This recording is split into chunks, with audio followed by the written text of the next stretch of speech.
नमस्कार.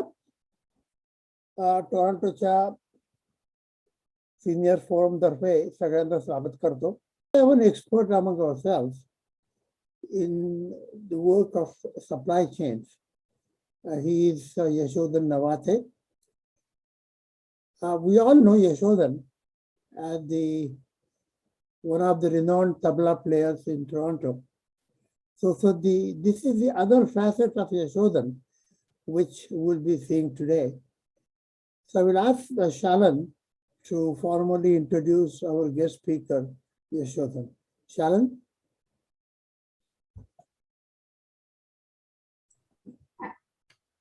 Hello and welcome to all. It gives me great pleasure to introduce Yashodhan Navathe in this new light, which we had not known about him before. We knew him as the Tabla Nawaz of Toronto and looked at him with great admiration and respect for his artistic side. But today we are going to be hearing from him all about the topic that Mr. Murugan just mentioned.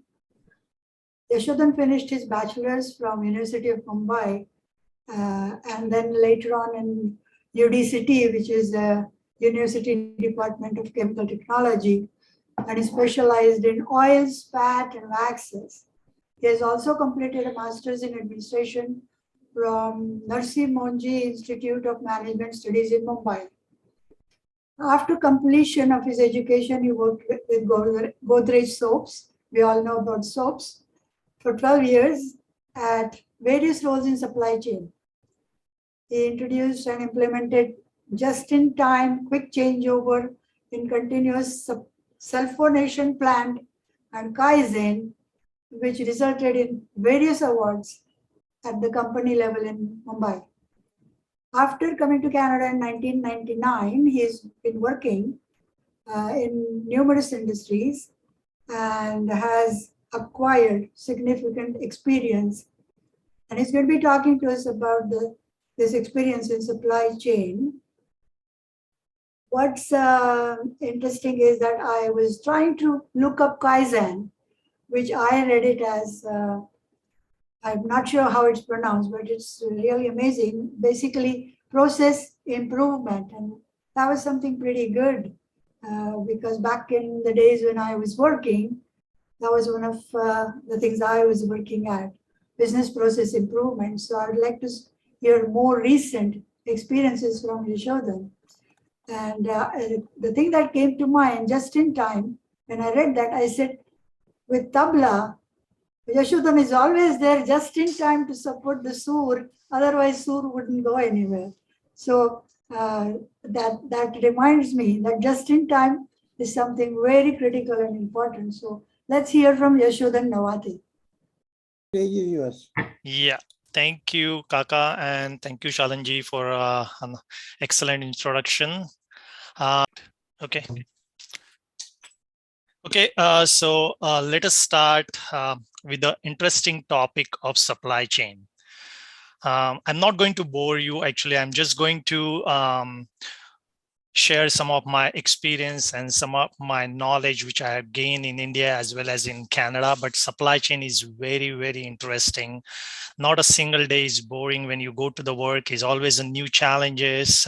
You always have new problems and you need to tackle those and resolve those issues and make sure that your customers are happy. And you need to deal with a different parties or different organizations to resolve these supply chain issues. So as you know, supply chain is a very important part of any organization. Each and every organization has just supply chain. So let us see what do you mean by supply chain? Before I start the presentation, let me request you can stop me anytime. If you have any questions, you can ask in Marathi, you can ask. Fortunately, I do understand Marathi. I can speak in Marathi and as well as, you can ask any question in English. So what is supply chain?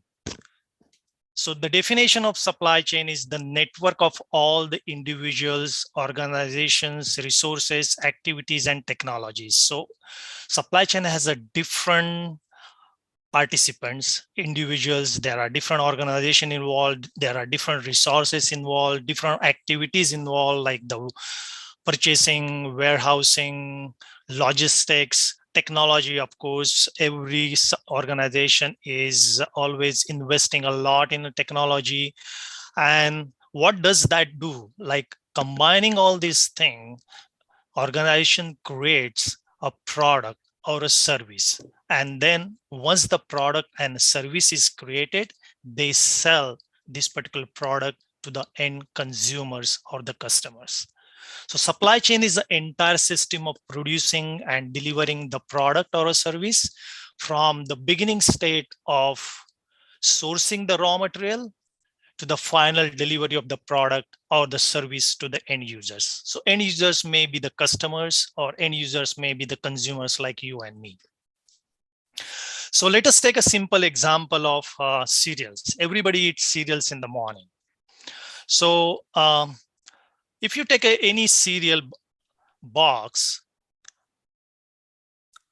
but specifically, I'm just taking example of cereals, which is made by Kellogg and Cheerios. They have 20 different ingredients in that product. These are the food products or the chemical products which goes into the cereal. That means it has at least 15 or more than 15 different suppliers. So when the organization like Kellogg, they procure all these raw materials from these 15 different suppliers, they can produce that cereal. These are the food products or the food ingredients or the chemical ingredients. And what is more important is the packaging, the secondary packaging, what we call. Normally the cereals are packed in a plastic bag, and then of course in the corrugate. So there are 2 additional suppliers. So every product has a number of suppliers. These suppliers has their suppliers. So say for example, wheat flour. Wheat flour comes from the wheat. So the wheat flour supplier has their supplier, so which is a wheat grain. Now wheat grain is available and it transported to this particular what we call as a tier 1 supplier from tier 2 suppliers. So there are a number of suppliers which ultimately make the product, which is a raw material for the finished product, which is produced at the manufacturer. Once the cereals are produced, they are packed in the corrugate boxes, they put that on a pallet, and then they ship that to the distributor. The distributor send it to the wholesaler send it to the retailer like Loblaws, Walmart, and then ultimately we go to these stores and we buy for our own consumption. So that this is the whole supply chain which is involved in sourcing the raw material to make the cereal and make it available to the end consumers or the end users. So what are the activities involved in the supply chain? Of course, procurement is very important. The information or the primary material which flows from left side to right side. So it goes from raw material supplier to the manufacturer, to the distributor, to the wholesaler, to the retailer, and then to the consumers. Then once we purchase this particular cereal box, what we do, we pay to the retailer. Retailer pass on that funds or the cash to the wholesaler. Wholesaler pass it on to the distribution. So there is a cash flow going in a reverse way from a right-hand side to the left-hand side. At the same time, now the technology is so advanced, most of the organization, now in this case, a manufacturer, they want to know what is the potential demand for this cereal, how much I should be producing to make sure I have optimum inventory at every time at my plant or the warehouse, so that as soon as distributors orders X many number of cases, I can ship that to this particular distributor without affecting the supply chain. So that is very important. So the demand or the history normally comes from right to left. That information comes from right to left. Now, very interesting. I think most of you have seen when we go to the cash register at the retailer, say at Walmart, normally our box gets scanned, the barcode gets scanned. So as soon as that information gets scanned, or that one box is reduced from retailer's inventory, and all that information is transferred within the retailer's software, and then what happens is what is called as a point of sale. So that point of sale information is distributed among the various functions of that software, and that triggers that, okay, one box of cereal is sold at this point, and that type of demand is get into a sort of that particular type of information is provided by the retailer to the manufacturer. There are various software are available right now where manufacturer directly access or find out how many cases of cereal boxes are being sold in each and every day, or each and every week, or each and every month. Based on that demand pattern, based on that history, manufacturer can anticipate or project what is the requirement of those cereals which Walmart or Loblaws or Sobeys or Metro they're going to order. So all that technology, and as I said in the definition, the technology plays a very important role in the supply chain. And this type of information is passed from the retailer to the manufacturer, or say retailer to the wholesaler to the distributor, and ultimately to the manufacturer. So this is a chain. So if any chain is broken, you're missing the information, and that's where you have a disruption of supply chain. The main important thing which we need to understand is, if your supply chain is long, there are more chances of supply chain breaking and disruption, because not each and every organization is a process oriented. There's a missing information, and that's where the challenges come. And that's what happens when we have a situation like pandemic, or say a surge in demand or seasonality. If organization does not share that information to the previous supply chain partner, it's very difficult to project what is the requirement of our immediate supply chain partner. And that's why the communication or collaboration is so important between supply chain partners. So what are the steps in a supply chain? First thing is sourcing of raw material, then convert this raw material into the basic part, what we call as a work in process. And then this raw materials or work in process product goes to the manufacturer. They produces the finished goods or based on their process. Then of course they get the orders from their distributors or wholesaler or retailer depending upon the situation, and then manufacturer uses logistics to, that means the various mode of transportation, to deliver the cases of cereal to these distributors or the wholesalers or retailers. And ultimately the consumer or the end user, they go to the retailers and get the product.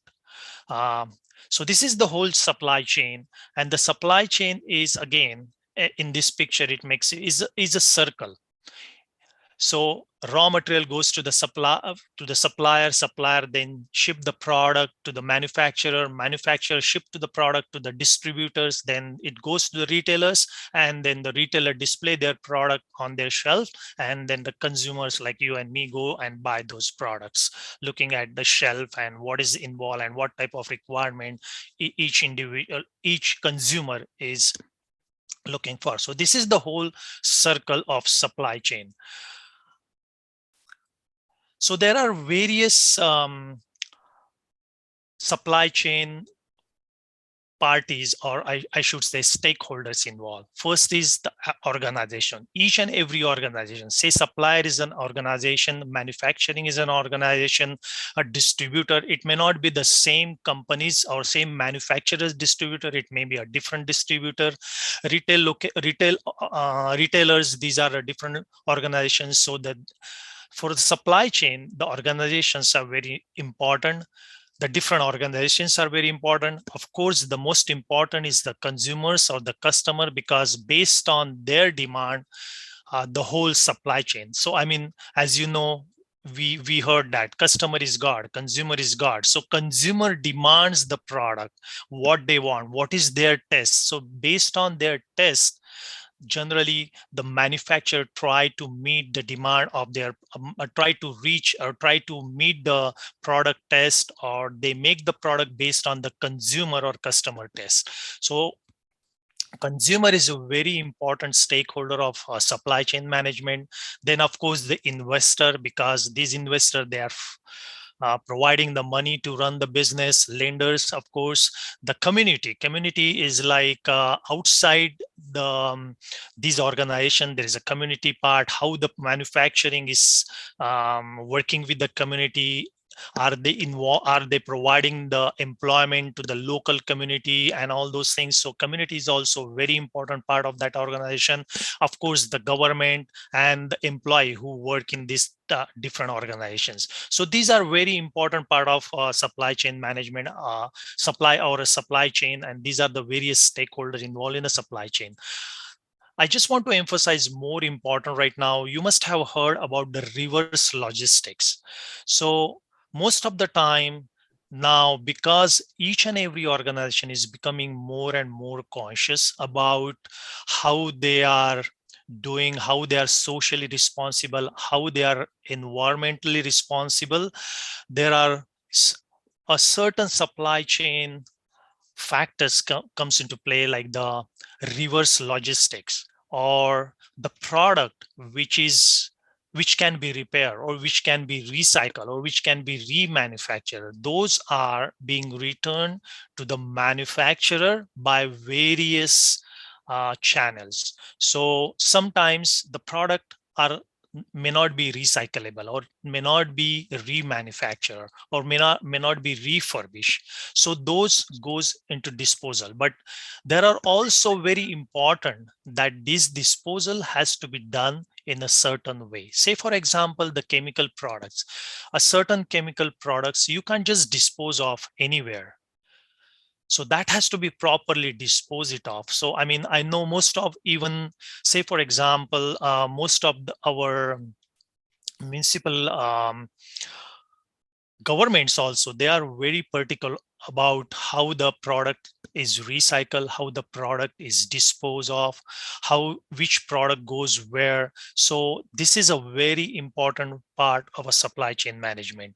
So I will discuss more on this one. I will touch upon this actually later. So there are mainly two supply chain models.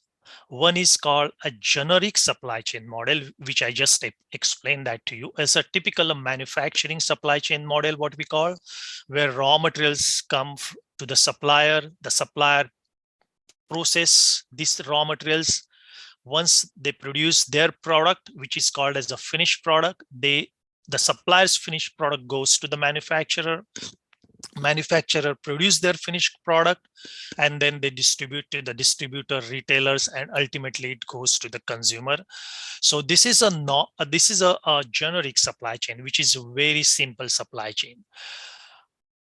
In the era of COVID-19, you heard Amazon, you heard Shopify. These are the e-commerce retailers, and the e-commerce business has boomed drastically during COVID 2019, because consumers like you and me, we are not going to the shops. I mean, there are restrictions. These retailers were closed. We are supposed to go and pick up from the curbside. So there are various restrictions. And that's when the e-commerce, of course, Amazon is doing the business, but especially on a COVID-19, the business boomed 3 times at Amazon and even at all the e-commerce organizations. So typically in e-commerce, what is the supply chain? How the supply chain looks, which is different than the generic supply chain. E-commerce, what happens? A consumer goes on the laptop, he does online survey, he wants to order, he select a one product, he says that, okay, I want this particular product, he put the order in, and then immediately, once the product is ordered, you are supposed to pay the payment, which is not the case in the generic supply chain, because normally you go to the retailer and then you pay when you purchase the product. In case of e-commerce, this is an additional step. The payment is made even before you see the product, or even before you get the product. So that's a different than generic supply chain. So once the payment is done, the product gets shipped from the warehouse using the various logistics modes, and then ultimately consumer get that product. So these are the basic 2 supply chain models, which are very common.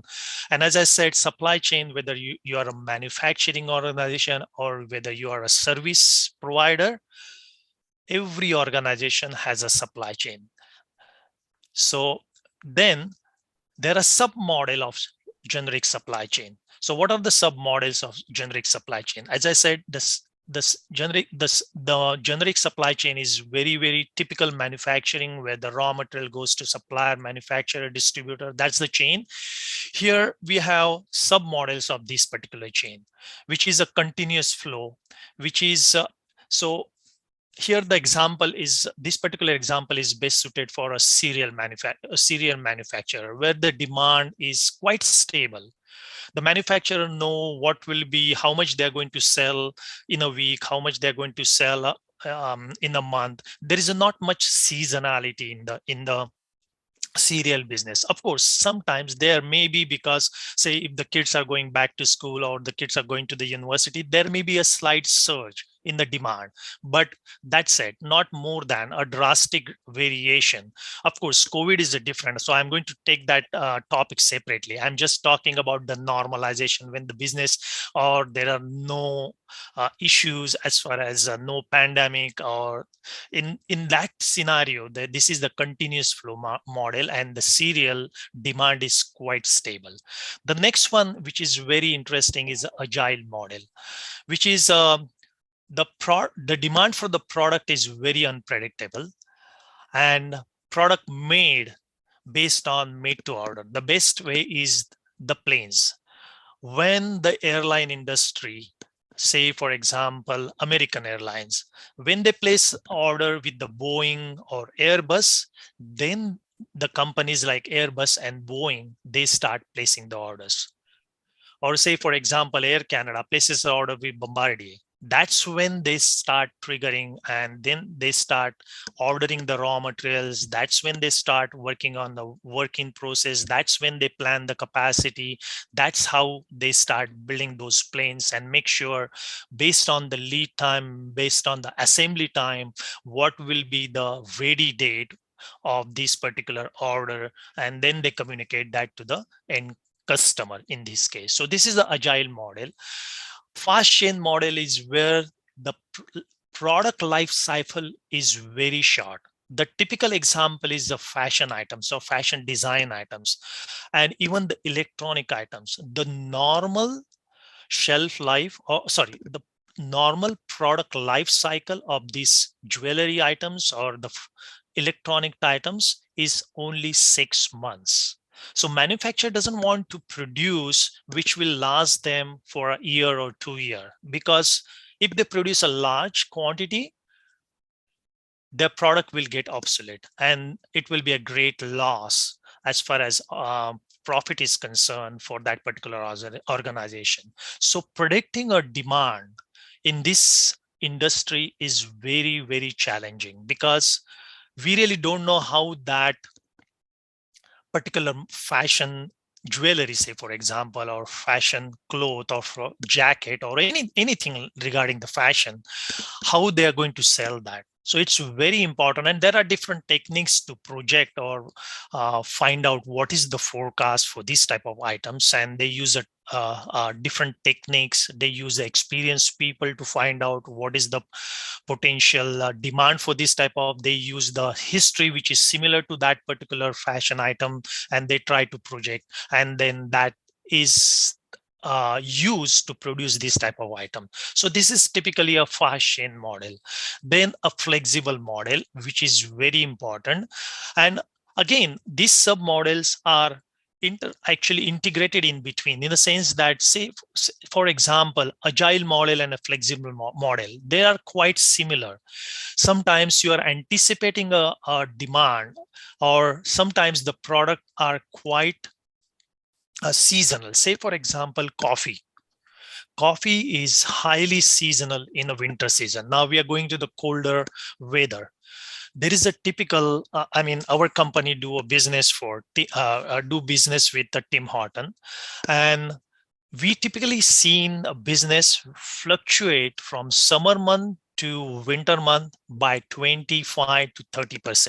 So we know, so this is the fluctuation, and every manufacturer need to order, make sure that we have capacity, we have enough product, we have optimum product to absorb the seasonality of the products. And as you know, weather gets cooler, people drink more coffee. So that's where the fluctuation is. And that's what we need to understand. We need to forecast it and make sure that the product is available to the consumers when the retailers orders it, or say a wholesaler like Costco orders it. So generally in that case, we use a flexible model of supply chain where it's a combination of a stable demand as well as a relatively predictable demand. So I mean, coffee demand doesn't varies right from, like, say, from 20% to 70% or 100%. So there is a predictable demand. Based on the history, we analyze it, and based on the various forecasting model, we project the forecast, and then we plan our future demand or future inventory based on that. Another thing is another submodel, which is very common in generic supply chain, the customer configured model. For the industry who used to customize the product, like I know most of the furnitures like IKEA, they try to use a lot of customization to their furniture. So those are easily assembled. So most of the products are available. So as soon as they get the order, what they do is they assemble it and they ship it. So there are customer configured model. There are certain parts are custom made, and they keep those in handy. They keep that lot in stock. So this is very common in furniture manufacturer or distributors. And of course, the last one is efficient chain model for a competitive market where the pricing is very important.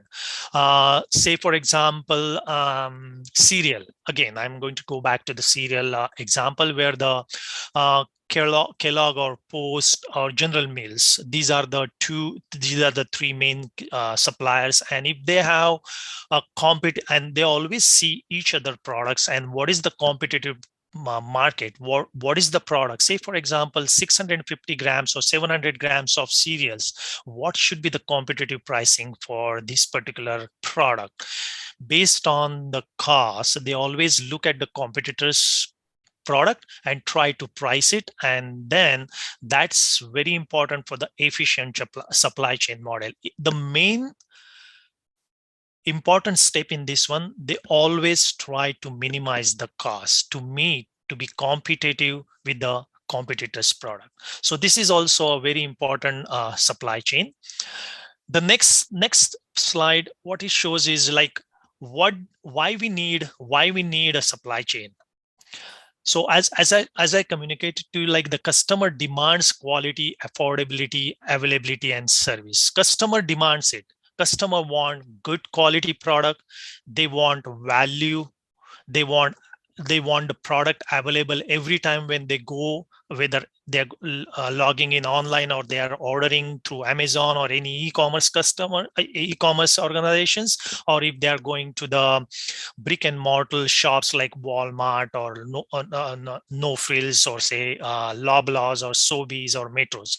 So every time they want that product available. So customer demands, and as you know, there are each and every product, each and every service involves a lot of suppliers, number of suppliers, many suppliers. So the communication, the procurement becomes very important part of a supply chain. And every organization is trying to work with the supplier based on the forecasting, based on the demand coming from the various channels like the wholesalers or the distributors. And that's how it's very important in the supply chain, the communication between the customers or the consumers, the communication between the manufacturer, actual producer of the goods, and the supplier. So it's very important to have this supply chain. Everybody, each and every organization need to know who is their suppliers, who is the first tier supplier, who is the second tier supplier, who is the third tier supplier. Say, for example, let us take an example of car. The cars has thousands and thousands of parts. Not all those parts coming from the one supplier. Imagine there are, say, 500 cars, different suppliers in the car. So that particular manufacturer need to know who are these 500 suppliers. At the same time, he also need to know where these suppliers are situated. Where are we getting these parts from? Who are the second tier suppliers of these first tier suppliers? Because as you know, most of this car industry, they work on just in time. They don't keep any inventory at all. There are a lot of car manufacturers like Toyota, or especially the Japanese car manufacturer, because they always work on they always bring these new technologies and just in time or Kaizen and all those things. So they always keep a little, only very small inventory. And how many times we heard that the truck is delayed because of an accident on 401, and that's what causes the ship to shut down. The auto manufacturer like Ford or General Motors, they have to cancel the ship because they don't carry any inventory. They rely on just in time. They get the product 1 hour before the ship starts, and that product sometimes gets directly unloaded from the container and it goes to the on the shop floor. So that type of just-in-time arrangement these car manufacturers have. So what is more important is communication. Even in this case, a communication with the carrier who is moving the parts from the first tier automobile part maker to the main manufacturer. So logistic provider, whether his truck is on time, is he going to hit the delivery appointment time, he need to be communicated on constant basis. And there are now the technology has we have various technology which track the movement of these parts real time, what is called as a transportation management system. So these equipments, they fit that on the carrier or the trucks. You can literally real time, oh, where is the truck, when is that coming, when will have this particular when will this particular truck will be at our dock. Based on that, you can make a good business decisions, and you can delay the production, or you can slow down, or you can allocate the capacity based on, or the manpower based on the availability of the raw material. So there is a lot of technology. As I said, supply chain involves a lot of technology and visibility which is available now because of the technology. Okay, so let us go into the history and evolution of global supply chain. As you know, I mean, most of us, we lived in the villages. You know, actually, when the product, the local farmers, they come to the local market one day in a week, says every Sunday or Saturday, they sell their product. All the consumers, they go to on that particular day on that particular location, they buy all the products what they need for the local market for a week or two. And that's how the supply chain was. It's quite restricted only to the villages. There is no transportation involved. There is a transportation involved, but mostly those are very, very sort of like a bullock cart or horse cart, or say most of the time people are just walking miles and miles to, or kilometers to get that product to that particular market. And that's how the supply chain was, like very, very initial stage. Then especially in the United States and Europe, there are development of rail, there are developments of road infrastructure, and then organization realized that, okay, these are the means available now. We can certainly move the product from one place to another in a faster way, easier way, and we can sell our product instead of just selling that in a localized market. We can go beyond our boundaries and we can sell this particular product.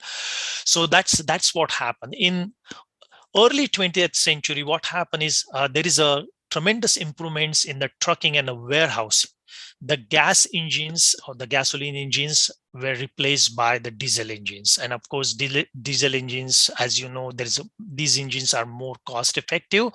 The concept of forklift came into the picture. So you can move tons and tons of product from one location to another, from one warehouse to another. And that's how the development, and then organization realized that, yes, we can certainly move our products at a wider market. And we can then, of course, in 1930s and 1940s, there are great mechanization came into the efficiency of the supply chain. Organizations started thinking about how we can make this supply chain more efficient. Consolidation of industrial engineering and operation research also came into supply chain industry or engineering, and that makes all the efficient operations all efficient, so moving the goods from one place to another. Then in 1950, the most important development came to the supply chain is the containers. By that time, the rails and the roads were developed. The products are being transported from one state to another within the country, and also products started moving. Now, organization who want to reach beyond their own state, they want to move their own products, they want to get the wider market, they want to get them to expand beyond their state. They started moving the product from one country to another, and that's where in 1950 there is a standardization of the containers. The containers, actually the invention of shipping containers is very important step in the supply chain. So if you notice, you see a tons and tons of container when you go on 401. Those are typically 53-footer containers. But when you get this container from, say, overseas, from one country to another, those are not 53-footer containers. Those are the standardized container, the 40-foot containers. And every country is bound to use these 40-footer containers. So if you want a say 40-footer container to move the material within North America, you won't get that because of the capacity, because of the availability of this type of containers. But if you want a 53-footer container to move the product in North America, those are available very easily. So the 40-footer containers are standardized one. So those are made standardized to move from one country to another, and especially those are commonly used when the product move from one country to another country via ocean. Those are easily put that on the truck. So you can move once it is unloaded from the vessel, you can put that on the truck, and that truck can move that product, that container, the 40-foot container, from one place to the actual destination. So that's an important invention what happened in 1950. And of course, since then, 1960, 1980, always each and every organization try to get more efficiency into their operations. IBM, as we know, they developed the first computerized inventory management and forecasting system. That's another innovation what IBM has done. The first warehouse management system is installed. The warehouse management is, I'll just briefly cover that. Like, as I mentioned about TMS, which is a transportation management system, where warehouse management system is used in the warehouse to have efficient operation of warehouse, to improve, to increase the productivity of the warehouses, how the product is unloading, how the product is picking, how the product is moving within the warehouse, how the labor or the people are being utilized in these warehouses. So these type of things is generally monitored by the warehouse management system. So this particular system is now commonly used in most of the industrial warehousing. And of course, after 1918, there is a various software involved, evolution of software, the introduction of enterprise resource planning or material requirement planning. Another thing is introduction of RFID, which are radio frequency identification tags. These are very, very commonly used in a very expensive goods where you can track a product from one place to another. So introduction of RFID tags are very important, but those are not commonly used or not commonly seen in the groceries where the product is not that costly, because its introduction or this using of this RFID tags are very, very, very costly. So normally those are only used when the products are very costly. And then, of course, now the situation where the supply chain is using a lot of technology, or each and every organization, they want to do, they want to save the dollars, make sure that the product is available to the consumers at a cheaper price or cheaper cost, sort of. So that's what every organization is trying to see, how they can take out the cost out of supply chain. The next one is very important, is the globalization of the supply chain. As you know, products are coming from various countries. It's coming from Far East, it's coming from China, it's coming from Singapore, Vietnam, it's coming from India, it's coming to North American part. We have product movement from Mexico, US, and Canada. So there is a lot of products goes, a lot of product moves internationally. So what is the impact of supply chain? So because of the globalization and because of all this development in the supply chain, there were new markets developed. So product which is made in China, which is available in North America, and still the products are being sold in North America in a larger quantity. So there are new market developed. Of course, customer around the world.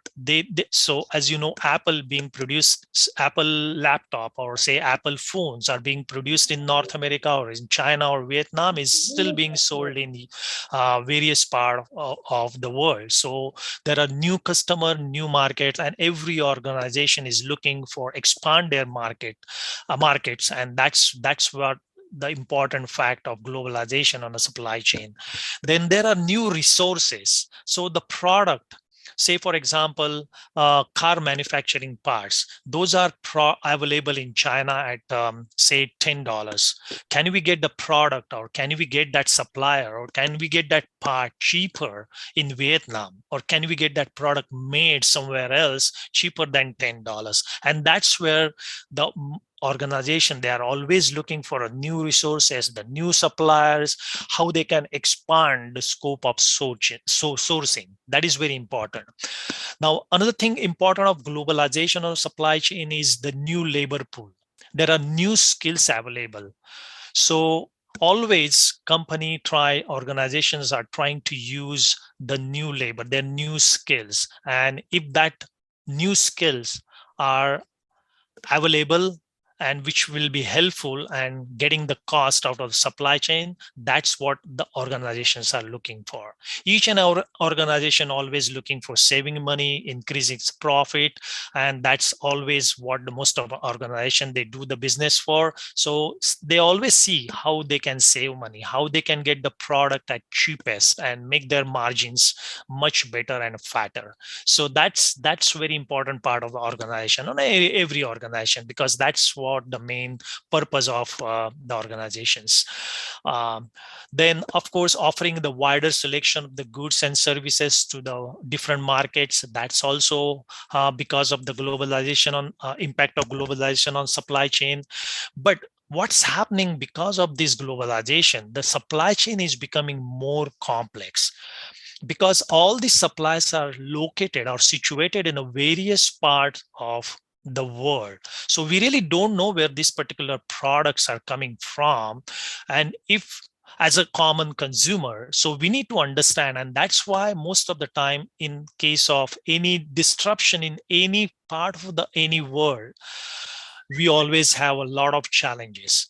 There is a greater complexity in the supply chain. So flooding in India, or say flooding in China, or flooding in or in European Union, that may affect the supply situation in North America.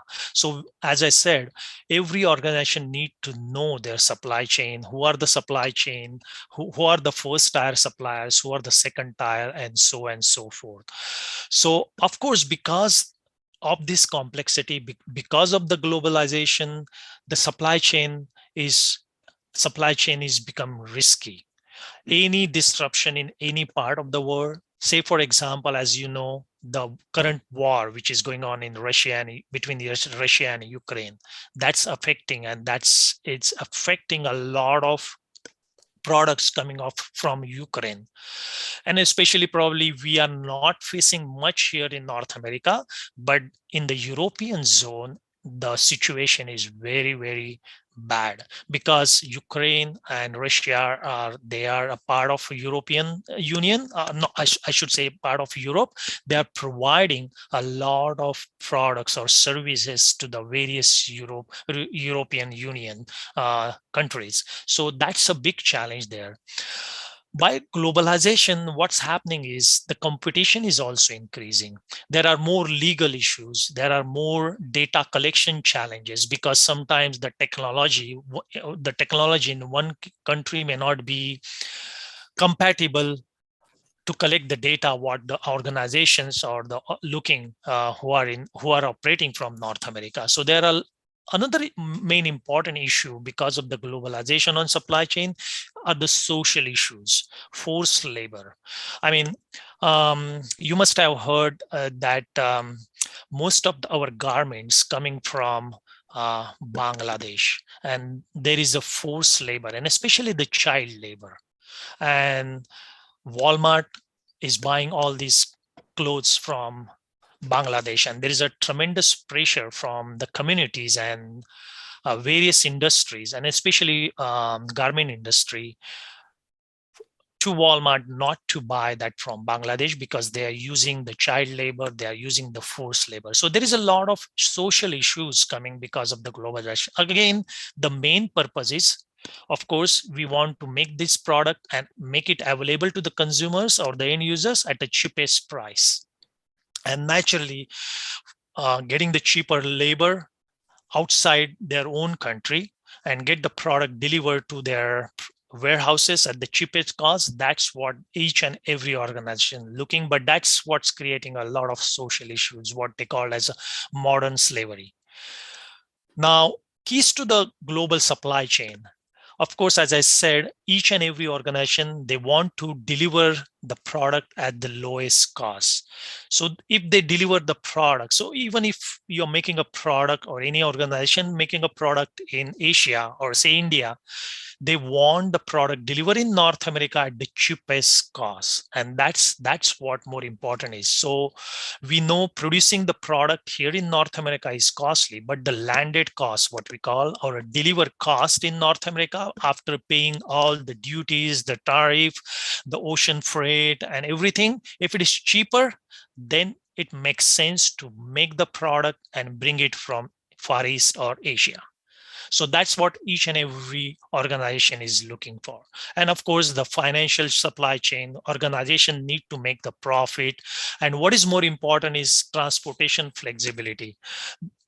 Sometimes the transportation, if we don't have the transportation flexibility, then it becomes a challenge. Say, for example, if you're making most of those big organization, they are making products in China or Far East, say Vietnam or Taiwan or even in India, and they want to bring the product to North America. Ocean is the only way and the cheapest way.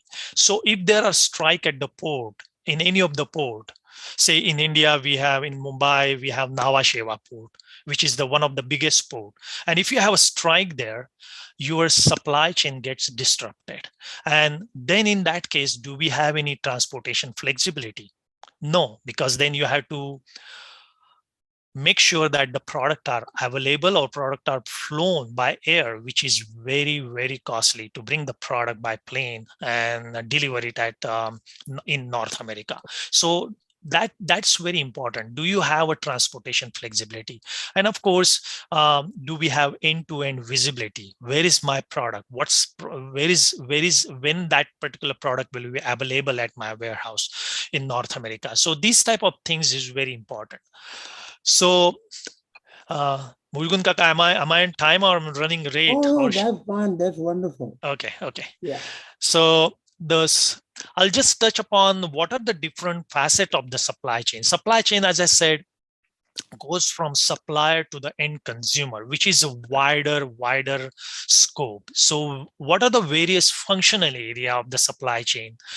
First is the demand management, which is the forecasting, communication with the customers or consumers, and visibility to the information. I just touched upon that. As I said, in Walmart, say for example, they have their own software called as Retail Link, and that Retail Link info software is available to all the supplier to get the information from the Walmart, especially what is the inventory or what are the stock available at their warehouses, what are the stock available at their stores, individual stores, which stores are the fast selling product or a good seller, a particular product, which store sells more as compared to other, or which region or which part of Canada. Similarly, what is the point of sale, like how many cereal boxes or how many pasta cases or packs are being sold every day, every week, every month. So that type of information is available. Forecasting is available in this particular software. So every supplier try to get that information from their various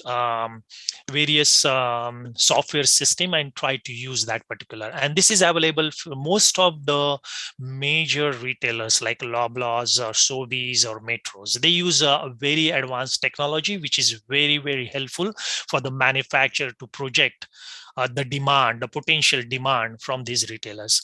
The capacity planning, this is coming capacity planning, master planning, and the material planning, which is primarily based on the manufacturer. So to meet the demand, once you get the information from these retailers or the consumers, do we have a capacity to meet the demand? Do we have material to meet this demand? If not, then what you need to order, how much you need to order, when do you need this particular product at your manufacturing plant to make that product so that you can ship the product on time. So this is one of the another function of the supply chain. Inventory management, of course, we try to keep the optimum inventory. As I said, some industries work differently. Car industry works on just in time. They don't keep the inventory, but where the lead time is a little bit higher or where the demand is unpredictable, each and every organization, and especially retailers, say for example, Walmart stores, they carry 2 weeks of supply to make sure that the product is available to the consumers when they go. So that's what the optimum inventory. So which is a part of a supply chain. Of course, the warehousing is also a function of a supply chain. We have primarily three different types of warehousing. Shelf stable, where we keep all the product which can be stored at a room temperature. Fresh product is mostly the yogurts or the say eggs. This type of products are normally stored in a fresh warehouse. Frozen, where we always store the frozen products like the ice creams and etc. So there are three different warehouses, and not all these warehouses are under the same roof. So it's very important for organization to understand, okay, what is our supply chain? Which product do we sell? Do we sell shelf stable product? Do we sell fresh product, or do we sell frozen product? And then they do the investment, or they try to find out the third party supplier or the warehouse provider to make sure that they can store this product at these particular warehouses. The next function of the supply chain is order management. So how you manage the order when you get the orders, especially this is very important for the e-commerce business, where how you manage the orders when the consumers, they place the order directly with these e-commerce retailers, how we manage this particular order. Of course, the customer service management is also how you service the customers or the consumers, how you talk to this, how you talk to the customer when they call you about the launching the product complaint. Oh, I did not get the right product. How can I return this particular product? So this type of customer service management is also a very important part of the supply chain. The transportation and logistics is very, very, very important part of the supply chain. Now, as you know, we commonly use a 4 mode of transportation. One is by road, the next one is by rail, the next one is of course by ocean, when we move the product from various countries, especially when the countries are not approachable by road or by train. And then of course the costliest mode of operation is, or supply chain transportation is, aeroplanes. So but still there is a lot of cargo business is being done, and still consumers and organizations are ready to pay to move the product from one country to another by cargo. I have written here the CT-PAT, which is very, very common and very, very important when a particular transportation company, they move the product from say Canada to US, or from US to Mexico, or vice versa. This is called as a custom trade partnership against terrorism. Especially after 2011, this law came into place for all the logistic transportations or all the logistic providers. So if we want to move the product very smoothly crossing the borders of Canada and US, or from US to Mexico, if the carrier provider has this particular CT-PAT license or registration, they will not be held at the customs. There are certain guidelines. Of course, they have to make sure that the product which they are getting from the suppliers, they are satisfying these CT-PAT arrangements. Then of course the employees of the truck drivers who are taking the product from cross border, they are being tested regularly, they are being their activities are monitored properly. So there are a lot of restrictions, and once you have this particular license, it's very easy to move the product. So many organizations, they always use this third party carriers or the transportation company who has this CT-PAT license. Of course, then the product, if the product is coming from one country to another, there are compliance issues, there are tariff issues, there are taxes, and of course, everybody knows NAFTA. Now NAFTA is gone. Our previous president of United States, he has introduced USMCA with modifications, so which is now very common for moving goods from Canada to US, US to Mexico. And of course, there are certain free trade zones where product can be traded at a lesser cost. This is also very important part of supply chain. Of course, the packaging, which is maybe a primary packaging or secondary packaging, and what is the sustainability of this packaging. This is also important function of the supply chain. Material handling in the warehouse, which is very important. And then, of course, logistic information system, which is also called as a TMS, like transportation management system. So the technology also is important part of a supply chain. So if you can notice, like supply chain is a wider scope of, like it comes from demand forecasting to actual delivery of the product. There are a lot of different functions involved in the supply chain. So as I said, every organization has a supply chain. On the left hand side, I just the typical supply chain of a car dealership. The raw materials, there are thousands and thousands of suppliers. They supply to the component production manufacturer. The component production manufacturer, they produce the components, then they ship it to the actual plant where all the assembly of the car is being done. Once that car is produced or made, then normally this plant or the actual manufacturer, they ship it to the distributors, then the distributor ship it to the showroom, and then the actual consumer or customer goes to the showroom and they purchase the car. So this is a typical supply chain for the car dealership. Now let us see how the utility supply chain looks like. Say we use in Markham, I'm in Markham, so I'm just using the Electra as a example, which is a utility supplier of electric power. So this particular organization, they have different suppliers. That they have fuel supplies, they have fuel supplier, electric backup power supplier, electric transformer suppliers. Then they have a maintenance supplier to maintain the grid of the electric power. Then they have programming services, and of course janitorial services. And once these are the various suppliers of this, once the product or the utility or electricity is produced, what are their end customers? Their end customers are home customers like you and me, and of course the commercial customers like the various businesses where they, and then there are other utilities where they provide these particular services. So this is the typical utility supply chain. So in short, each and every organization, whether it's a small or depending upon which business they are in, they have a different types of supply chain.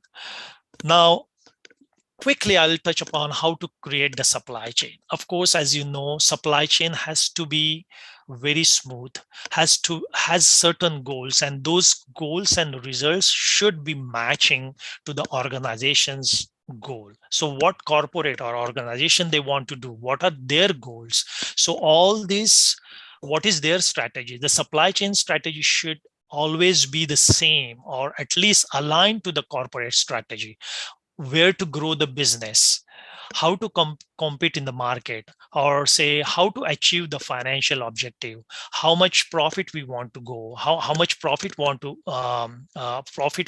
want to get, and how we want to satisfy the customer. So these are, so what is the corporate strategy on this various aspect of the business, and that should be similar or aligned to the supply chain strategies.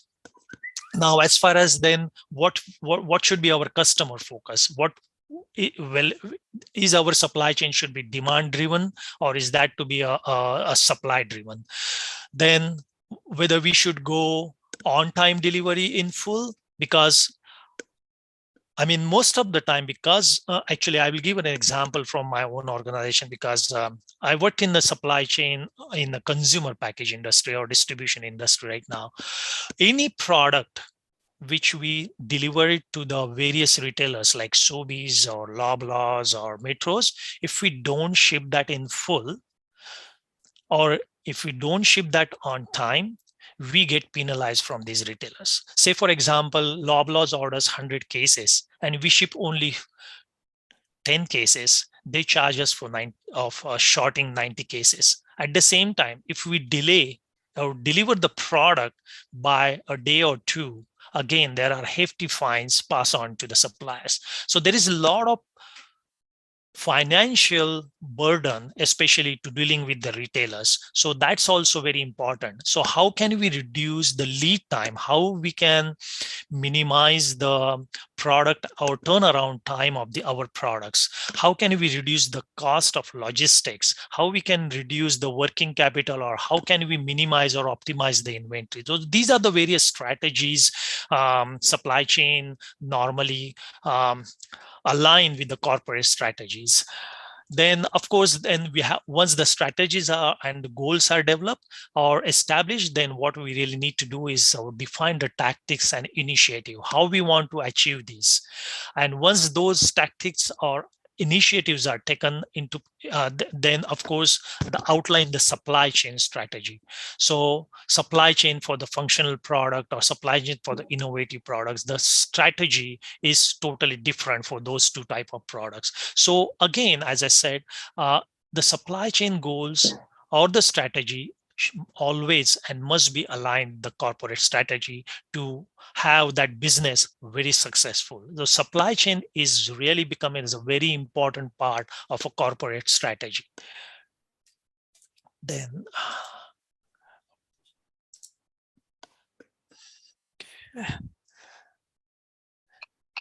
okay. So what is more important in the supply chain is the collaboration, because as you know, like we have a various organization, various stakeholders, and for that you need to have a proper collaboration. You need to exchange the information from one end to the another. The information and the connectivity between the stakeholder communication has to be very open, transparent. They should be sharing all the information. They should be sharing all the challenges or the risks what they are facing. And that collaboration should be network wide, not only between the customer as the actual manufacturer or a supplier. It has to be between even the distributor and manufacturer, even from the consumers to the manufacturer. So this collaboration has to be very wide focus. And of course, there should be a visibility of inventory. There should be trust building, sharing of knowledge, not only the data, knowledge also, like why this customer, why our product is not moving. So that there should be openness, and there should be open dialogue between the suppliers and the distributors. Oh, okay, is your price a little bit higher than the competitor price? Okay, can we reduce the price to make so that the product are moving out from the shelves? So this type of open communication and open dialogues is very important between the retailers and the actual manufacturers. And do we have that type of? And then sometimes, of course, are there incentive to collaborate? Because most of the time people are reluctant to share or collaborate, and sometimes the big organization, they even provide some incentive to collaborate. And of course, leaders with the authority sometimes has to enforce the relationship, has to enforce the collaboration. Of course, the barriers for collaboration is technology barriers, because as you go in a different country, the technology may not be acceptable or it may not be available in that particular country. So that may be a barrier. Then sometimes working with the competitors, because always we don't want to share our secrets with the competitor. So if you're working with the competitor in a third country or different country, is always there is a barrier for collaboration, because no two competitor will share their trade secrets.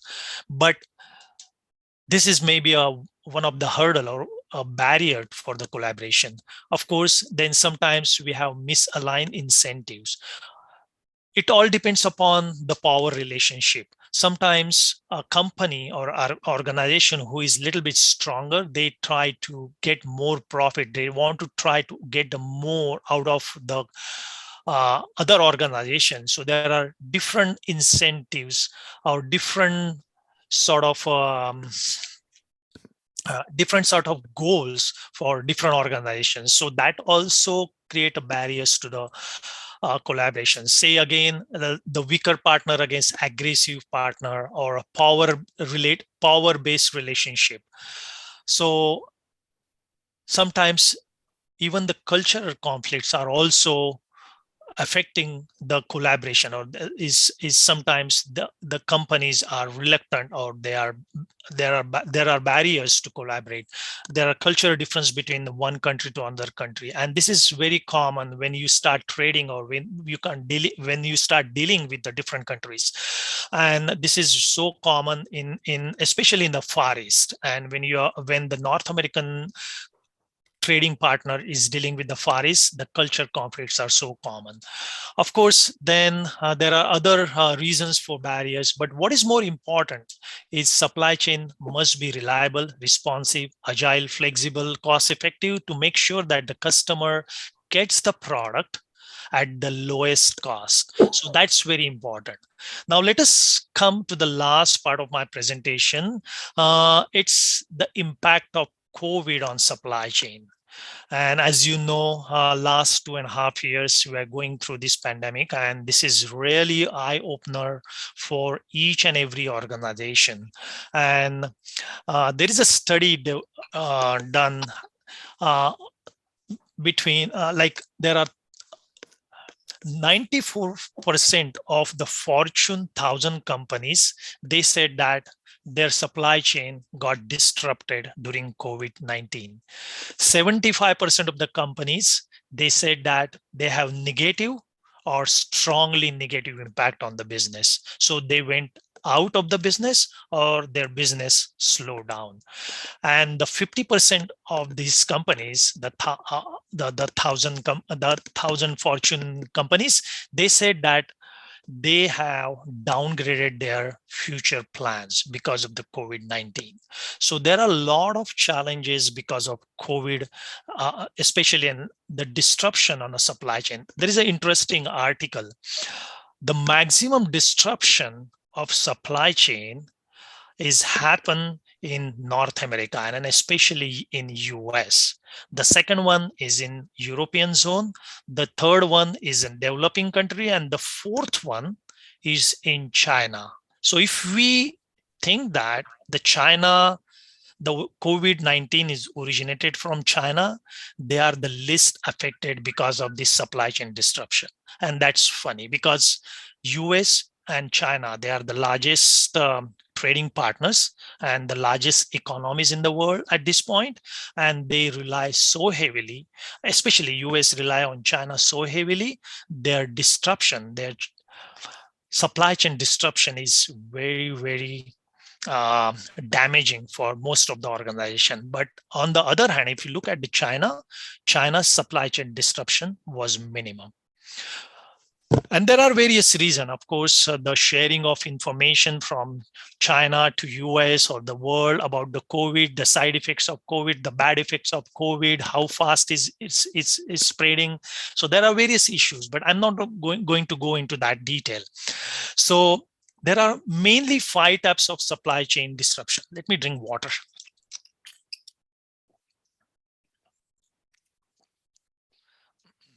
The first one is drop in demand.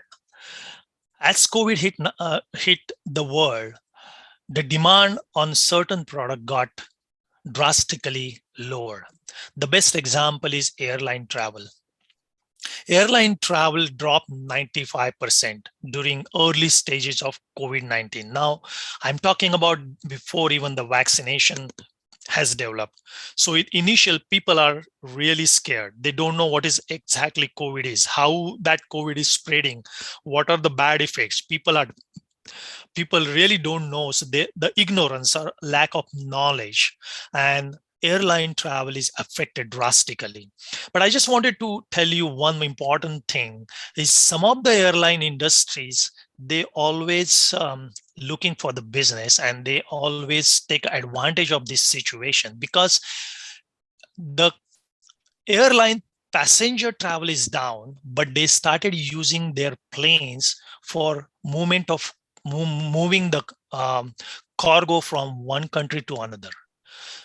In 2019, which is the early stages, or like in the later part, like early stages in 2020, 2019, later half of 2019, early part of 2020, when the COVID spread in North America, all these non-American airlines realize that the passenger traffic is reduced 95%, and they started concentrating their business on cargo movement. American Airlines has earned 15% of their revenue in 2020 through cargo movement. Delta Airlines, they gain 13%. They move 13% of their whole revenue in 2020 by cargo. Southwest and United, they are a little bit lower. They are just 2% and 5% respectively. But the point here, airline industry, they modify their supply chain. They realize that, okay, the passengers are not moving, but let us utilize our planes, let us utilize our employee to get some additional business by moving product from one country to another or one state to another. And that's what they did. And they earn a little bit of additional revenue. I mean, that's not equivalent to the passenger revenue, but at least they gain something. So that type of business remodeling what they have done. Another thing is then the supply chain distribution is because of the demand surge. If you remember the beginning of COVID, toilet paper crisis, everybody started panicking and started buying the toilet paper, and we have seen empty shelves in Costco, in Walmart. Nobody knows why they're buying, but somebody told, oh no, we need to buy a lot of toilet paper. Everybody went in the shop, they just started buying panically.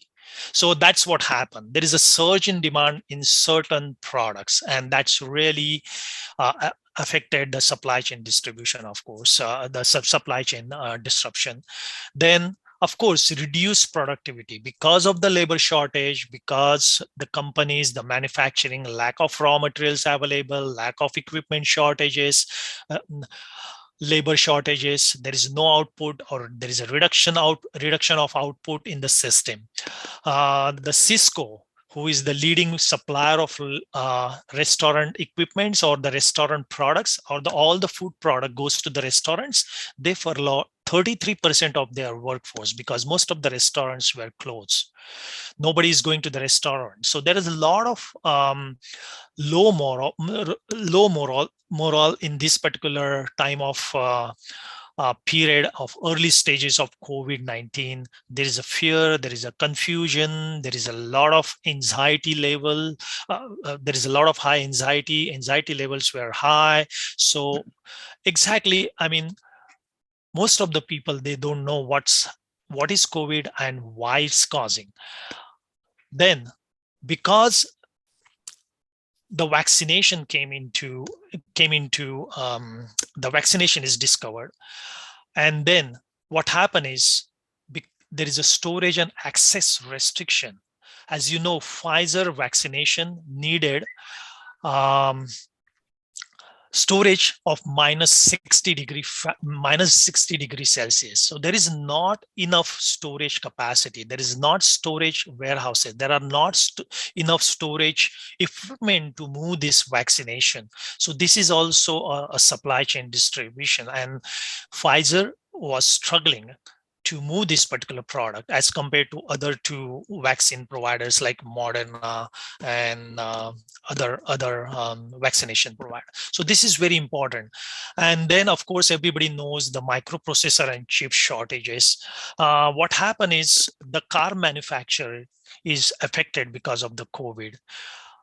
As people started working from home, there are more and more people require PCs or require laptops. So the microprocessor or the chip manufacturers, what they have done is they move their production line. Instead of making the microprocessor or the chips for the cars, they started producing more to the laptops or the PCs, because that's where the demand went up during the early stages or middle stages of COVID. So this is what happens, and especially there is a lot of shortages and a lot of production is being stopped because there is no raw material supply. And that's what happened in early or middle stages of COVID-19. So what are the major challenges we encountered during COVID-19? Limited supplies on hand, lack end-to-end visibility, of course, then managing the staff concern, shifting the supply chain cost, shortening the supply chain cost. So there are a lot of challenges in COVID-19. And then very important is how this COVID-19 change the supply chain. Supply chain is a key focus to all the executives. How can we improve the supply chain?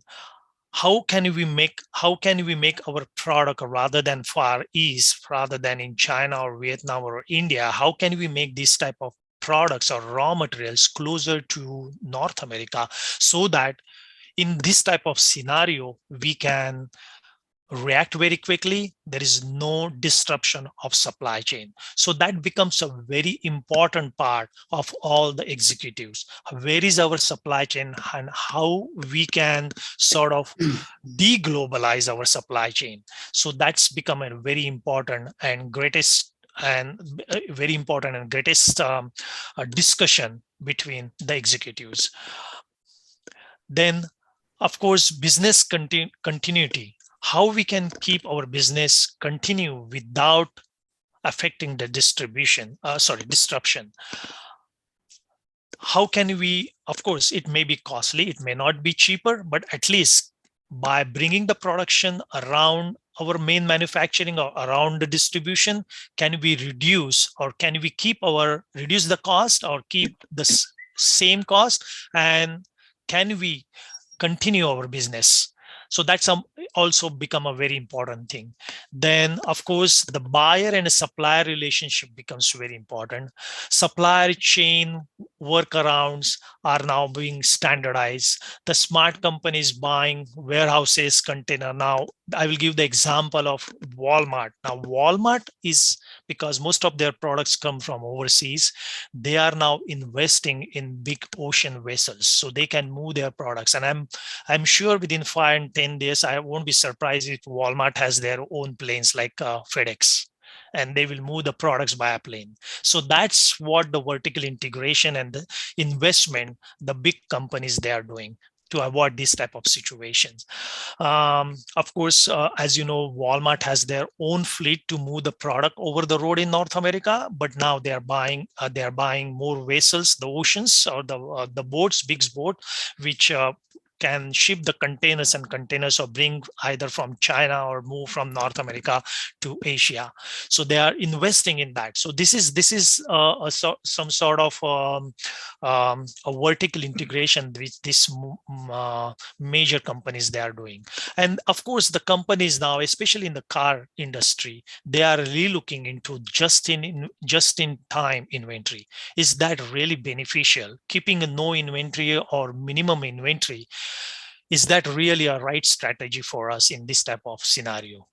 So some of the companies or retailers which did not modify their operation, they went out of the business during the COVID-19. The best example is JCPenney in US.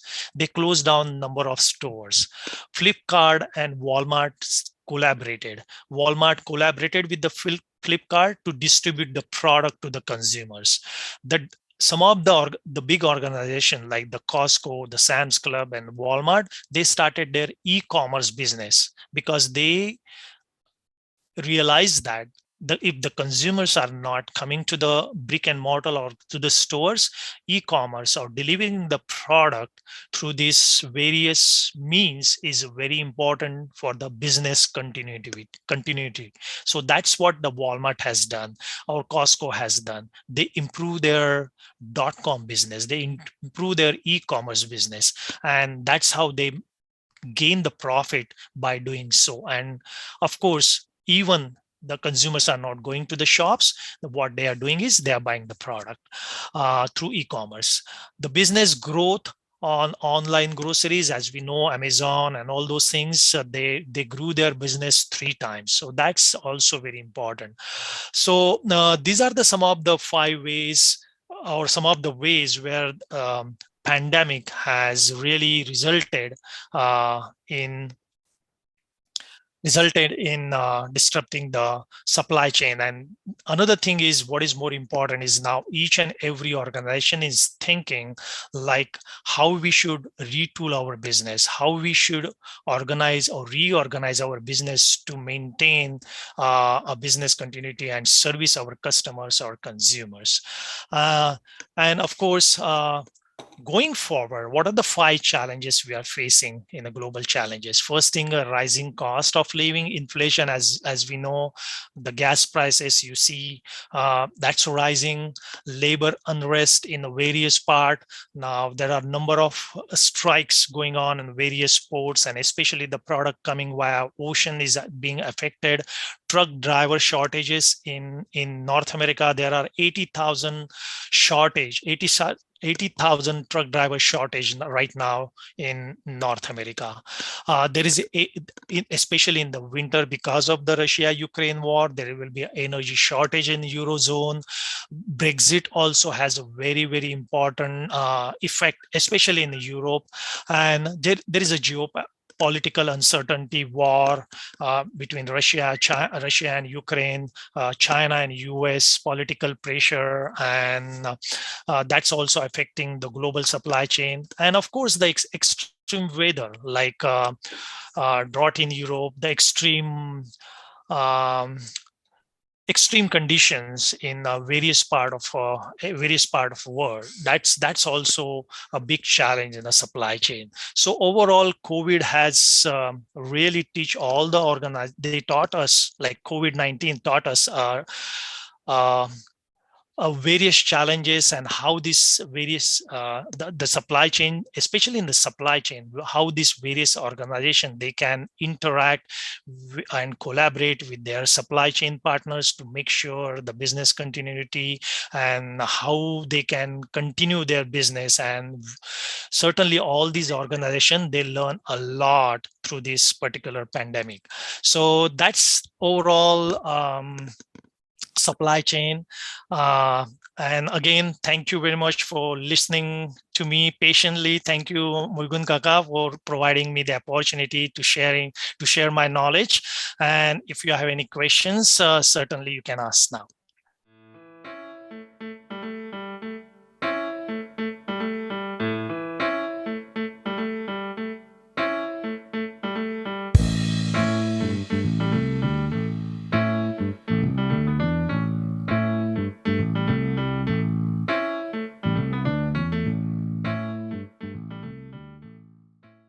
मी करू शकते का? Sure, go ahead. नाही, यशोधनला मी पहिले असं शाबासकी देणार आहे. तो लहान आहे बराच, तेव्हा शाबासकी द्यायला हरकत नाही.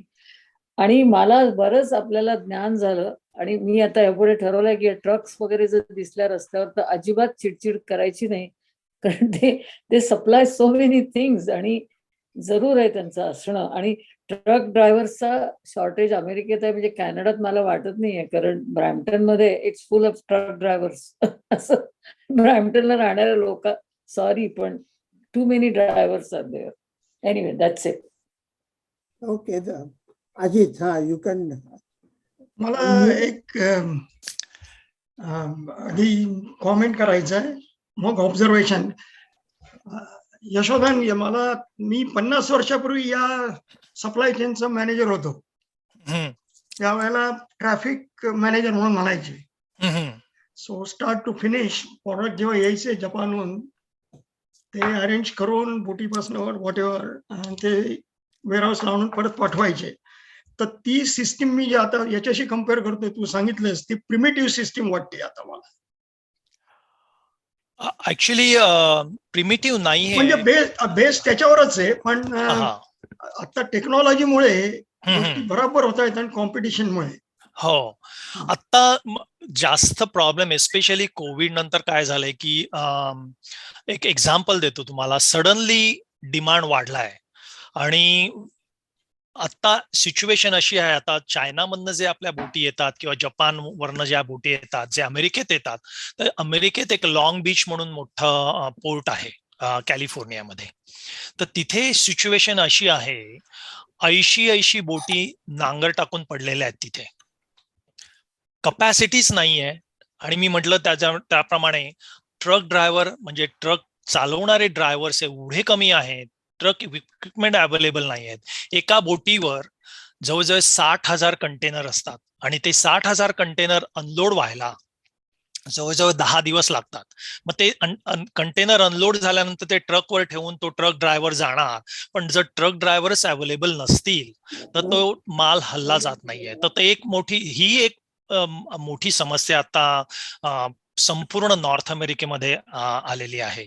तर आणि दुसरं म्हणजे तुम्ही म्हणत असाल, जर ते ट्रॅकिंग वगैरे हल्ली आता खूप चांगल्या प्रकारे होतं, की तुम्हाला ओशन वर तुमची बोट कुठे आहे, कधी येणार आहे पोर्टला, ते सगळं तुम्हाला ट्रॅक करता येतं. तुमचा कंटेनर कुठे आहे ते हल्ली सगळं एंड टू एंड विजिबिलिटी म्हणतात. म्हणजे चायना किंवा भारतातनं शिप केल्यानंतर त्या बोटीची तुमची आता पोझिशन कुठे आहे, कुठल्या रूटला आहे, कुठल्या समुद्रात आहे, कुठल्या डेस्टिनेशनला आहे, कुठल्या पोर्टला थांबलेली आहे, तिथे कंटेनर किती लोड होत आहेत, किती अनलोड होत आहेत, ते सगळं तुम्हाला कळतं. म्हणजे तशी त्या टेक्नॉलॉजीच्या दृष्टीने त्याच्यात खूप सुधारणा झालेली आहे. यस, आणि दुसरा कॉमेंट असं, तू जस्ट इन टाइम जी इकॉनॉमी म्हणाला आहेस, ती साधारणतः मला वाटतं 80s मध्ये जेव्हा रिसेशन आलं, पूर्वी म्हणजे स्पेशल कारच्या दृष्टीने किंवा इतर दृष्टीने आधी डिमांड म्हणून मॅन्युफॅक्चर व्हायचं, ते साठवून ठेवायचं, आणि डिमांड खाली झाली की ते गोष्टी तिथे बसून राहायच्या. त्यामुळे आता ते इतकंच प्रोडक्शन करतायत की they predict how many cars will be sold and there is nothing left on the. आणि याचं मुख्य कारण असं आहे की ट्रकने जायचं वगैरे. हे Walmart, they use truck container as their warehouse. Yes. So they just call that one before the sale and then it goes. That's how they can compete very easily. So anyway, these are my 2 comments, and I commend you. Made us a little bit more informative on this part. Yeah. Thank you. आणखी कोणाला काही प्रश्न आहेत? आणखी मला एक दुसरा interesting तुम्हाला शेअर करायला आवडेल. म्हणजे आपण ग्रोसरी करायला जातो, तर ग्रोसरी करताना तुमच्यापैकी कोणी प्रायव्हेट लेबल प्रॉडक्ट्स वापरता किंवा विकत घेता का? तर असा एक अभ्यास करण्यात आलेला आहे आणि रिसर्च म्हणजे ऍक्च्युली, की जर तुम्ही प्रायव्हेट लेबल, म्हणजे आता प्रायव्हेट लेबल म्हणजे तुम्हाला जर माहित असेल तर कॉस्कोचा कर्कलँड हे प्रायव्हेट लेबल ब्रँड आहे.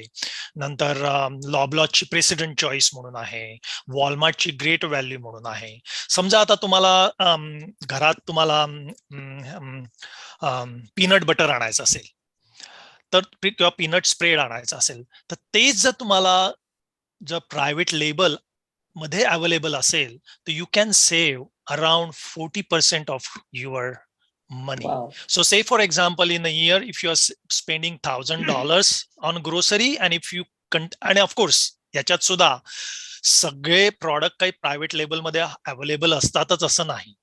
पण जर तुम्ही ऍपल टू ऍपल जर कम्पेअर करायला गेलात आणि जर तुम्हाला ती प्रायव्हेट लेबल तिथे मिळाली तर, आणि तुम्ही ती जर विकत घेतलीत तर यू कॅन सर्टनली सेव्ह. आणि टेस्ट किंवा अपिअरन्स वाईज त्याच्यात काही फरक नसतो. खूप वेळेला असंही होतं की क्राफ्टचं पीनट बटर आहे, तिथेच private label peanut butter produce केलं जातं, ग्रेट व्हॅल्यूचं किंवा वॉलमार्टचं किंवा म्हणा कर्कलँडचं, आणि तेच तुम्ही खात असता. फक्त काय होतं की हे डायरेक्ट कॉस्को परचेस करत असल्यामुळे त्यांना ते they can afford to list at a lower price. आणि दुसरं आणखीन एक असं असतं, हे म्हणजे आता मी कम्पेअर करतो की प्रायव्हेट लेबल आणि ब्रँडेड प्रॉडक्ट. जेव्हा ब्रँडेड प्रॉडक्ट सप्लायर लॉबलॉज किंवा मेट्रोमध्ये जातो आणि सांगतो, लॉबलॉज मला हा माझा प्रॉडक्ट तुमच्या शेल्फवर ठेवायचा आहे की जेणेकरून कन्झ्युमर बाय करू शकतो. लॉबलॉज म्हणतो हो चालेल ना, तुम्ही या इथे, मी तुम्हाला $50,000 चार्ज करेन. एक आयटम ठेवायला ते $50,000 चार्ज करतात, आणि ती कॉस्ट शेवटी ते सप्लायर कोणाकडनं वसूल करणार? तुमच्याकडनं आणि आमच्याकडनं. तर अशा कॉस्ट ऍड करत जातात. पण जेव्हा कॉस्को डायरेक्ट जातं तेव्हा कॉस्कोला ही काही लिस्टिंग फी म्हणतात त्याला, ही लिस्टिंग फी द्यायला लागत नाही. तर तो असा एक रिसर्च आहे की, तर म्हणून मी म्हटलं की आपण आता इन्फ्लेशन आहे, always we try to buy a good product, but at the same time we try to save some cost. This is the best option. You can go to the grocery, see if you can buy the their brand product. Say No Frills मध्ये गेलात किंवा नोफ्रिल मध्ये नोफ्रिल आहे, याचे no नेमची brand आहे, Costco मध्ये कर्कलँडची very, आणि compare करून बघा तुम्ही, खरंच त्याच्यात खूप फरक पडू शकतो.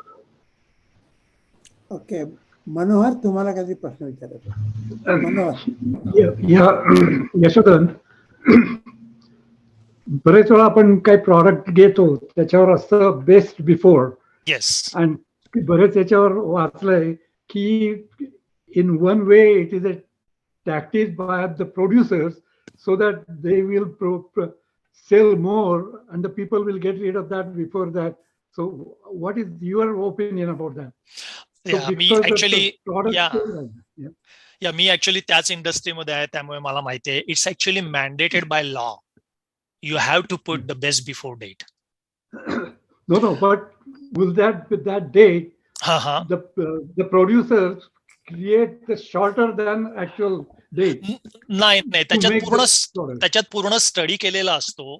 पण आता आपल्याला माहितीये की प्रत्येक वेळेला, आता for example coffee best before date झाला, एक्सपायर झाल्यानंतर सुद्धा तुम्ही पिऊ शकता. त्याच्यात थोडीशी स्ट्रेंथ कमी होऊ शकते.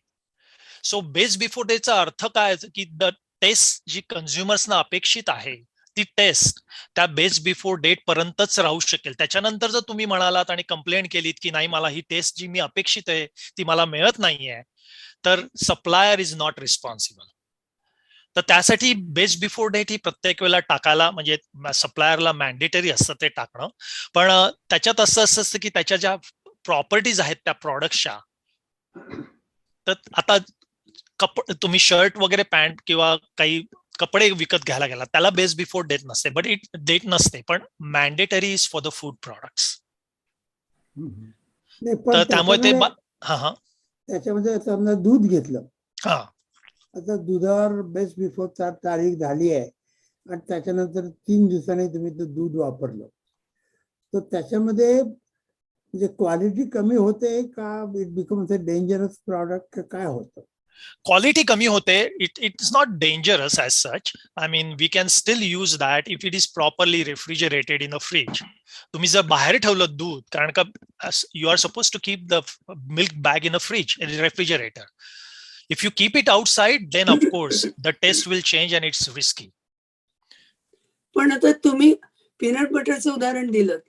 If you are using it after the best before date, would it make it dangerous?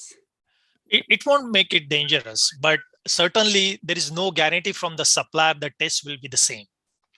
Taste is okay, but as far as health goes, no, would it be dangerous to you? Especially the refrigerated product astat, I will recommend not to use it after best before date if it is not properly. How about shelf products? Shelf product नाही, serial ला वगैरे काही फरक नाही पडत. म्हणजे मग किती महिने तुम्ही असं ठेवू शकता? महिने? Well, I mean महिने किंवा 2 महिने तुम्ही ठेवू शकता. Okay. Yeah. Good enough. Yeah. I just want to make a comment. When the product is perishable, if it is after the date, you are bound to get bad product. So perishability त्याची बघायला पाहिजे before you decide to use it. Yeah. आणि दुसरं असं होतं की product like peanut butter becomes rancid, and that is not good neither for your taste nor for your stomach. Exactly. So you got to look at the perishability of the product. So especially meat products. Even though peanut butter is a shelf product, it still can get rancid. So you can't use it after that. And rancid मध्ये सुद्धा taste change होऊ शकते, तर त्यामुळे ते एक महत्वाचं असतं. आणि I mean it's oxidisation. So I mean rancidity म्हणजे ऑक्सिडायझेशनच आहे एक प्रकारचं प्रॉडक्टचं, तर त्यामुळे ती टेस्ट सुद्धा चेंज होऊ शकते. right. Okay, I think we don't have any more questions. तर Yashodhan, you gave us a wonderful presentation. तर मी आपला डॉक्टर जोगळेकरांना vote of thanks देण्याकरता आज सांगतो. Thank you. I hope I shared enough information for you. Oh, we got all. lots of information. Yes. The presentation was excellent. Oh, Yes. thank you. Shashi? The way you talk to the horse.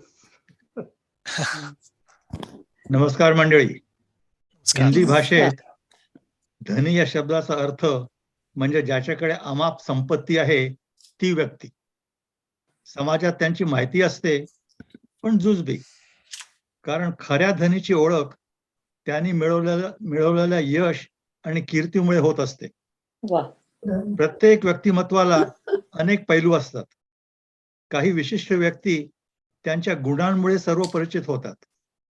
Yashodhan या प्रकारात मोडतो. नावाप्रमाणे तो खरोखर यश व कीर्तीचा धनी आहे. हातातला घास तोंडात जाईस्तोवर भूक भागण्याची शाश्वती नसते. त्याच अनुषंगाने जगातल्या एका कोपऱ्यात तयार होणारी वस्तू किंवा पीक दुसऱ्या देशाच्या दुकानातील फळीवर पोहोचवण्यात अनेक अडथळे येण्याची शक्यता असते, किंबहुना ते येतातच. या सगळ्यांवर मात करण्याचे अवघड काम सप्लाय चेन करीत असते. या कठीण विषयाचे सादरीकरण यशोधनने शिताफीने हाताळले हे सर्वांना जाणवले असेलच. नेहमी तबल्याच्या माध्यमाने संवाद साधणाऱ्या यशोधनने आज एक वेगळ्याच ठेक्याची ओळख करून दिली. याबद्दल मी त्याचे मराठी मंडळ टोरंटो येथील ज्येष्ठ नागरिक संघाच्या सभासदांतर्फे अनेक आभार मानतो. नमस्कार. Yes, Abari, thank you. Thanks, Yashodhan, for Thank your you, wonderful thank you, presentation. thank you. त्याच्यात बारीक बारीक माहिती जी ऐकलेली होती Yeah. ती प्रत्यक्षामध्ये I can interpret that now. म्हणजे त्याच्यामुळे correct. It was really wonderful presentation. छान माहिती दिली. खूप Thank you. चांगली. Bye. Okay, Okay, bye. bye. Thank Okay, you. thank Take you. care. उशीर झालेला आहे. मी आता मीटिंग बंद करतो. Thank you. Bye, everybody. Bye Bye. Bye, everybody. Bye everybody. Thank you. Bye bye. Bye. See you next month. Yeah, see you next month.